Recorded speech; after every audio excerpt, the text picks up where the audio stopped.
بسم الله الرحمن الرحیم.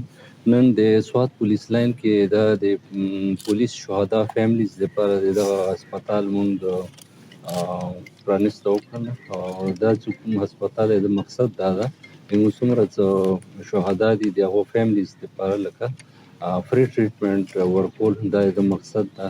او شهدا فیملیز سره سره زموږ چې کوم زخمیان وي یا د هغو فیملیز د غازیانو یا نور چې کوم ریټایرډ پولیس افیسرز وي د هغو فیملیز لپاره بچو لپاره دلته کې به فری ټریټمنټ فری علاج به د هغو کېږي. ورسره به هغو ته فری میډیسن انشاءالله دلته کې ملاویږي. لکه څرنګه د مردان پولیس لاین کې یو د شهداو فیملیز لپاره هسپتال 4-5 کاله مخکې جوړ شوی ده، اوسه پورې کامیابي سره هغه چلیږي.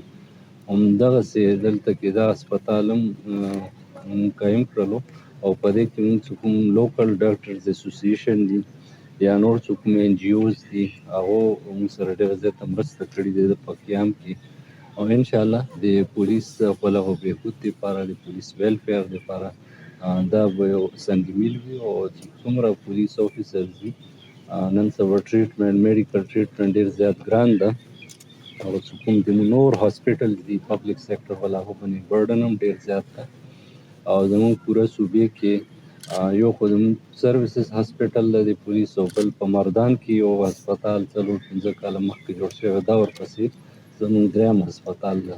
نو انشاءالله دا به ډېر زیاته فایده وي او د سره د پولیس کوم فیملیز دي هغو دپاره د هغو ویلفیر دپاره دا یو بهترینه اضافه ده انشاءالله. په دې کې به انشاءالله دوی ته د فری ټریټمنټ به هم ملاویږي، ورسره به ورته فری دوايانې انشاءالله ملاویږي.